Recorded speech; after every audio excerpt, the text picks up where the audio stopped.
អាងខ្លួនសេកស៊ីមែនទេស្អាតប៉ុនពីមេបងមិនត្រ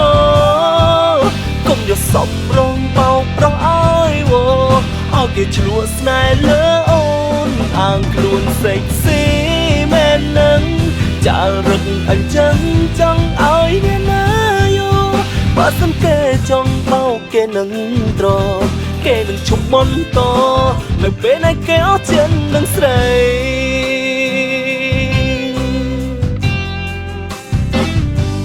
សង្សារស្អាតមិនពិបាកញ៉ែយ៉ាប់ជាងគេគឺថាចិនស្រីត្រូវនឹងបងមិនលួងថ្លៃបណ្ដាលឲ្យស្រីបានចិនមួយនាទីមិនដែលស្មងបងអូនចង់ពងវ័យពីបង្កលយានឬក៏អូនចង់បើកផ្លូវបើកប្រាណប្រាប់បងបាននេះចាំមិនធ្វើបែបនេះស្រីដែលស្អាតប្រុសណាក៏គេចង់បានចង់ធ្នមយកក្បែរខ្លួនក្បែរប្រាណក៏ទ្រាំមិនបានបាក់បន់ពេលក្រៃអាងខ្លួនសេកស៊ីមែនទេស្អាតប៉ុនពីមេបងមិនត្រកុំយកសពរងបោកប្រោះអើយវោឲ្យគេឆ្លួស្នេហ៍លើអូនអាងខ្លួនសេកស៊ីមែននឹងចាលរឹកអញ្ចឹងចង់ឲ្យអ្នកណាយោបើសិនគេចង់បោកគេនឹងត្រគេនឹងឈប់មន្តនៅពេលណាគេអស់ចិត្តនឹងស្រី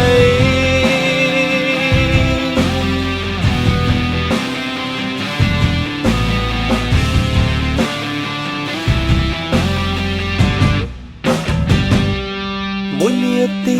មិនដែលស្មងបងអូនចង់ពងវ័យពីបង្កលយានឬក៏អូនចង់បើកផ្លូវបើកប្រាណប្រាប់បងបានមិនចាំមិនធ្វើបែបនេះស្រីដែលស្អាតប្រុសណាក៏គេចង់បានចង់នាំយកក្បែរខ្លួនក្បែរប្រាណក៏ទ្រាំមិនបានបាក់បន់ពេលក្រៃអាងខ្លួនសេកស៊ីមែនទេស្អាតប៉ុនពីមេបងមិនត្រកុំយកសពរងបោកប្រោះអើយវោឲ្យគេឆ្លួស្នេហ៍លើអូនអាងខ្លួនសេកស៊ីមែននឹងចាលរឹកអញ្ចឹងចង់ឲ្យអ្នកណាយោបើសិនគេចង់បោកគេនឹងត្រគេនឹងឈប់មន្តនៅពេលណាគេអស់ចិត្តនឹងស្រី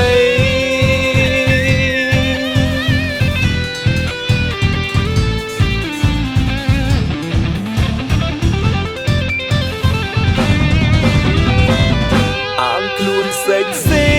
មែនទេស្អាតប៉ុនពីមេបងមិនត្រ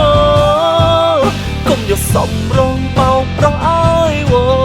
ឲ្យគេឆ្លួស្នេហ៍លើអូនអាងខ្លួនសេកស៊ីមែននឹងចាលរឹកអញ្ចឹងចង់ឲ្យអ្នកណាយោបើសិនគេចង់បោកគេនឹងត្រគេនឹងឈប់មន្តនៅពេលណាគេអស់ចិត្តនឹងស្រី